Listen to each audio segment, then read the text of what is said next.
안녕하세요. 제2의 아지트에 오신 여러분 환영합니다. 오늘은 나르시시스트가 연애할 때 보이는 구체적인 모습을 이야기해 보려고 합니다. 일단 이에 앞서서 나르시시스트의 특성을 간략하게 살펴보겠습니다. 일단 나르시시스트는 나는 특별한 사람이야, 나는 다른 사람과 달라라는 특권의식에 사로잡혀 있습니다. 그리고 이기적이고 자기밖에 모릅니다. 그래서 주변 사람들의 감정이나 마음을 잘 살피지 못하고요. 공감 능력이 떨어지기 때문에 말이 잘 통하지 않습니다. 그러면서 한편으로는 주변의 시선이나 반응, 칭찬에 매우 예민해서요. 지적받거나 부정적인 반응을 못 견딥니다. 그러니까 통제 욕구가 강하고 자기 자신은 완벽해야 하는 이러한 성격을 가지고 있습니다. 그럼 실제로 이러한 특성을 가진 나르시시스트가 연애를 할 때는 어떤 모습을 보이느냐? 영화 속 인물이긴 하지만요. 영화 클로저의 주인공 댄이 아주 현실의 나르시시스트의 모습을 처음부터 끝까지 이 영화 내내 이 사람과 연애를 하면서 보여주고 있습니다.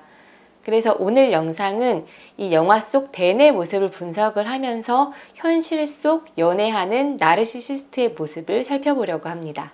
우선 간략하게 이 영화를 소개를 드리면요. 주인공 댄은 신문사에서 부고 기사를 쓰는 기자입니다. 댄은 길에서 달려오던 택시에 치여서 쓰러진 앨리스를 얼떨결에 병원에 데려다 주고요. 두 사람은 연인 관계로 발전을 합니다. 앨리스는 뉴욕 출신의 스트릿 댄서고 런던에 온 지는 며칠 되지 않았어요. 이렇게 연인 관계가 되고 댄은 앨리스의 인생을 소재로 써서 마침내 자신이 오랫동안 꿈꾼 소설가의 꿈을 이룹니다. 그리고 책 표지 사진을 찍으려고 사진 스튜디오에 갔다가요. 그런데 여기에서 만난 사진작가 안나에게도 또 첫눈에 반하고 맙니다. 그러니까 댄은 현재 애인인 앨리스가 있는 상태에서 안나에게도 작업을 거는 건데요. 이렇게 애인이 있는 상태에서 안나에게 매달리고 집착하는 이 댄의 모습은 영화 내내 나오게 됩니다. 그래서 지금부터는 이 영화에서 댄이 실제로 보이는 이 나르시시스트의 모습을 하나하나 구체적으로 파헤쳐 보겠습니다. 일단 댄의 자기중심적인 면모는 스튜디오에서 안나를 처음 만나고 이 안나에게 작업을 걸 때부터 나타납니다. 그는 자기가 안나에게 호감이 있으면서도요. 안나에게 먼저 다가가기보다는 자기가 마치 왕이라도 된 것처럼 그냥 가만히 서서 안나에게 이리 오라고 요구를 해요. 사실 목마른 놈이 우물 판다고 무언가 필요한 사람이 움직이는 게 일반적이잖아요. 그런데 이 짧은 장면에서 우리는 댄은 자기가 특별한 사람이기 때문에 사람들은 누구나 자신을 좋아할 거라고 생각을 하고 있고, 따라서 안나에게 오라고 하면 그녀가 자기 말을 따를 거라고 생각을 하는 거예요. 그래서 좋게 보면 댄은 자신만만한 거지만요. 사실은 매우 오만하고 이기적인 사람이라고 알 수 있습니다. 그런데 애인이 있으면서 너무나도 당당하게 양다리를 걸치는 이 댄의 행동이 선뜻 잘 이해가 되지 않습니다. 그런데 여기서도 이 댄이 자기는 특별한 사람이기 때문에 자기는 사랑할 때 감정에 충실해도 된다는 이러한 나르시시스트적인 자기중심적인 면모를 살펴볼 수가 있고요. 그런데 이게 문제는 자기는 이래도 되는데 자기 애인은 그러면 안 된다는 거예요. 이 댄이 앨리스와 사귀는 동안에 몰래 안나와 만났다는 사실을 알게 되거든요. 그래서 이 사실에 배신감과 충격을 느낀 앨리스는 댄을 떠나게 됩니다. 그런데 이런저런 일들이 겪고 이 댄과 앨리스는 또 다시 만나서 즐거운 시간을 보내게 되는데요. 그런데 이때 하는 댄의 말과 행동이 또 가관입니다. 그러니까 자기와 앨리스가 헤어진 시기에 앨리스가 다른 남자와 잤다고 알고서는 댄은 앨리스에게 헤어지자고 하거든요. 근데 그때는 이 둘이 헤어졌고 심지어 앨리스는 댄과 다시 만날 일이 없다고 생각한 그런 시기였어요. 그런데 이런 시기조차 댄은 자기가 바람 피우는 건 감정에 충실한 거고 자기 애인은 그러면 안 되고, 그러니까 이러한 내로남불의 이중잣대를 적용하고 있다고 할 수 있는데요. 그러니까 여기에서 자기 애인을 통제하고 소유하고 싶어하고 자기는 큰 잘못에도 관대하고 타인은 사소한 실수에도 엄격한 이러한 나르시시스트의 특성을 파악할 수가 있습니다. 다시 안나의 스튜디오로 돌아와서요.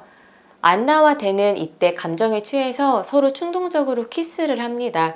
그런데 안나는 댄에게 이 연인인 앨리스가 있다고 알고서는 애같이 굴지 말라며 그를 거절을 하고요. 그런데 또 이 나르시시스트로서 댄은 마음에 아주 깊은 상처를 받게 됩니다. 그리고 안나에게 매우 충격적이고 지질한 복수를 하는데요. 저는 이 장면을 보면서도 내가 지금 이해하고 있는 게 맞는가 싶을 정도로 되게 충격적인 장면이었어요. 이 댄이 어쨌든 작가잖아요. 그렇기 때문에 글을 되게 잘 씁니다. 그런데 이 능력을 안나인 척 연기를 해서 음란 채팅을 하는데 활용을 해서 어느 남자를 유혹을 합니다. 그리고 그 남자에게 안나가 혼자서 자주 시간을 보내는 수족관에서 만나자고 이제 유인을 하는 거예요. 그리고 연애 때처럼 수족관에 앉아서 물끄러미 물고기를 바라보고 있던 안나는 그 남자를 결국에 만나게 되고요. 그러니까 댄은 이렇게 진짜 안나의 말처럼 애처럼 굴면서 안나가 곤란한 상황에 몰리도록 복수를 한 겁니다. 이 나르시시스트로서 거절을 못 견디는 댄의 성격이 적나라하게 반영이 된 장면이라고 할 수 있는데요. 그런데 인생이란 어느 방향으로 흘러갈지 알 수가 없죠. 이 댄 덕분에 만나게 된 레리와 안나는 나중에 결혼까지 하게 되니까요. 그런데 한편으로 댄은 처음에 안나에게 거절을 당했을 때 이 안나의 의사를 존중하지 않고 안나에게 계속 집착을 하거든요. 그리고 사실 자기한테는 이 연인인 앨리스가 있는데도 안나에게 계속 연인이 되자고 하고 결국에는 둘이 연인 관계가 되고 맙니다. 그런데 만일 이때 안나가 이 댄을 거절하지 않고 받아줬다면 저는 아마 댄이 안나에게 금방 실증을 냈을 거라고 생각을 해요. 왜냐면 실제로 이 댄이 앨리스를 처음 만났을 때도 애인이 있는 상태였습니다. 그런데 앨리스에게 매력을 느끼고는 자기 애인 루스를 차버리고 바로 앨리스에게 환승을 하고 말거든요. 그러니까 댄은 누구에게도 거절을 받으면 안 되고 자기는 모두에게 사랑받아야 한다는 이런 비현실적인 신념을 갖고 있는 사람이라고 할 수 있어요. 자기는 완벽해야 하는데 자기 존재가 부정을 당했다고 생각을 하기 때문에 자기를 거절한 안나에게 더 매달리고 집착을 하지 않았나 싶습니다. 이 나중에 안나는 레리와 결혼을 했다고 말씀을 드렸는데요. 사실 안나는 결혼을 한 적이 있고 이 레리는 또 재혼한 남편이에요. 그래서 이렇게 다시 재혼을 한 레리에게 안나는 결국에 나는 댄을 만나고 있다라는 이러한 외도 사실을 고백을 합니다. 그리고 레리에게 이혼을 하고 싶다고 얘기를 해요. 자기는 이제 계속 댄을 만나고 싶다라는 선언인 거죠. 그런데 레리는 남편으로서 당연히 충격과 배신감에 휩싸일 수밖에 없죠. 그래서 이 사실을 받아들이지 못하고 안나에게 가정으로 자기 곁으로 돌아오라고 요구를 합니다. 그런데도 안나는 계속 이혼을 요구를 하고요. 그래서 이러자 레리는 안나에게 오히려 역제안을 하는데요. 마지막으로 자기한테 한 번만 자달라고 하는 거예요. 그래야지 자기가 이 배신당한 억울함이 좀 풀릴 것 같고 그렇게 되면 이혼을 할 수 있을 것 같다고 이런 이야기를 합니다. 이게 무슨 막장 스토리인가 싶으실 텐데요. 제가 기회가 되면 이 안나와 레리, 앨리스가 왜 이런 좀 이해 불가하고 좀 상식적이지 않은 행동을 하는 것 같은지 이 인물들의 심리 분석과 성격도 한번 분석을 해보도록 하겠습니다. 그리고 안나는 이 이혼 서류에 서명을 받기 위해서 결국에 이 레리의 요구를 수용을 합니다. 그리고 자기는 앞으로 댄과 이 사랑하는 관계를 유지할 거라고 다짐을 했기 때문에요. 댄에게 이 사실을 솔직하게 털어놓습니다. 그런데 이 얘기를 들은 댄은 우리 사랑은 순수함을 잃었다면서 안나에게 헤어지자고 하거든요. 그러니까 우리는 여기에서도 자신과 타인의 사소한 결점도 견딜 수 없고요. 특히 자기가 애정하는 대상에게 현실 불가능한 그 완전 무결함, 이것이 너무나도 중요한 나르시시스트의 특성을 알 수 있습니다. 그런데 또 이 나르시시스트들은 자기 합리화를 잘하기 때문에 말도 잘 바꾸고 마음도 잘 바꿉니다. 그래서 안나에게 먼저 이별을 요구한 댄은 또 금세 마음을 바꿔서요. 안나를 다시 만나고 싶어집니다. 그런데 이때 안나는 다시 남편인 레리한테 돌아간 상황이거든요. 그러니까 이혼 서류를 제출을 하지 않은 거예요. 이랬더니 댄은 이 레리의 병원을 찾아가서 안나를 돌려달라고 합니다. 이 레리의 직업이 피부과 의사거든요. 이 장면에서 이 댄의 찌질함이 아주 폭발을 하는데요. 이 레리와 신경전을 벌이다가 레리에게 자기가 감추고 싶은 깊은 정곡을 찔리고는 완전히 무너져 내립니다. 그래서 어떻게 보면 사랑의 경쟁자라고 할 수 있는 레리 앞에서 그냥 아이처럼 눈물범벅이 될 정도로 막 눈물을 쏟습니다. 그러면서 이제 나는 어떻게 해야 되냐고 오히려 레리한테 묻고 있어요. 그런데 마치 이 장면은요, 댄과 레리가 성인 남자 대 남자가 아니고 그냥 흡사 인생 경험이 풍부한 아버지와 뭔가 불안정하고 미성숙한 사춘기를 지내고 있는 아들을 보는 것만 같습니다. 그러니까 애정이 목말라서 엄마를 찾으러 갔는데요. 너무나 강건하고 위협적인 아버지가 지키고 있는 거예요. 그리고 아들로부터 자기 아내를 지키고 아들에게는 다른 제안을 제시하는 그런 모양새가 펼쳐집니다. 그리고 실제로 레리는 댄에게 앨리스가 일하는 스트릿 클럽을 알려주는데요.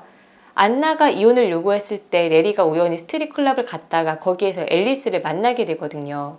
그리고 여러분들이 예상하셨듯이 이 마마보이이자 애정결핍인 댄은요, 또 사랑이 안나에게서 앨리스에게로 또 바로 이동을 합니다. 그러니까 자기가 의존하고 사랑하고 어떻게 보면 착취할 이 대상이 또 금방 옮겨가게 되는 거예요. 이것도 어떤 전형적인 나르시시스트의 특성이라고 할 수가 있고요. 사실 댄이 엄마를 그리워하고 엄마의 사랑이 결핍됐을지도 모른다는 그런 거는 영화 초반에 암시가 됩니다. 영화 초반에 사고를 당한 앨리스를 병원에 데려다 줬다가 다시 나오면서 이 앨리스와 길을 걷다가요, 이 두 사람은 우연히 시린묘지를 방문을 합니다. 근데 이 댄이 이 시린묘지를 언제 한번 와본 것 같다고 얘기를 하다가, 아 맞다, 여기 20년 전 엄마가 돌아가신 날 아빠와 같이 한번 와본 적이 있다고 이야기를 하거든요.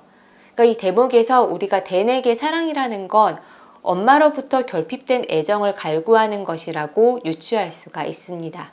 이 외에도 이 영화에서는 처음부터 끝까지 댄의 모든 말과 행동에서 이 나르시시스트가 사랑을 하고 연애를 할 때 어떤 모습을 보이는지가 나타나는데요. 일단 처음에 병원에서 처치를 받고 같이 길을 걸어가던 앨리스가 나는 런던에 탐험을 하러 왔다고 얘기를 해요. 앨리스는 이제 뉴욕 출신이니까요. 그랬더니 댄은 대뜸 이 런던에서 날 만난 게 행운이라고 얘기를 하거든요. 그리고 지금은 남편이 된 이 안나의 애인 레리의 직업을 듣고서는 피부과 의사라니 하품 나오겠다면서 이 사람을 서슴없이 깎아내립니다. 그러자 안나가 아니 부구란 기자는 그건 얼마나 대단한 직업이야? 라는 뉘앙스로 묻는데요. 그러자 댄은 자기 책이 판매가 매우 저조한, 그러니까 책이 망했는데도 불구하고 자기에게 작가라고 불러달라고 요구를 합니다. 그러면서 여기에서 책 판매가 부진한 거는 제목 때문이라면서요. 이 아쿠아리움이라는 제목을 추천해 준 게 사실 안나였거든요. 그러면서 자기의 책이 망한 거는 또 안나를 탓을 하고 있습니다. 그러니까 여기에서는 자아가 잘 형성되지 않아서요. 자기중심적이고 이상적이고 항상 남 탓을 일삼는 이 나르시시스트로서의 댄의 모습이 다 적나라하게 드러나는 일화들이라고 할 수가 있습니다. 그래서 오늘은 이렇게 나르시시스트가 연애를 하거나 사랑할 때 보이는 모습을 아주 구체적으로 살펴봤는데요. 어떻게 여러분들이 이 나르시시스트의 사랑, 사실 사랑이라고 해야 할지 잘 모르겠지만 이 부분들을 조금 더 이해하시는 그런 시간이 되셨길 바라고요. 여러분들의 자유로운 사랑과 인생을 응원하며 오늘 영상은 마치겠습니다. 여러분들의 자유로운 생각과 의견 함께 나누고 싶은 주제는 댓글로 남겨주세요. 감사합니다.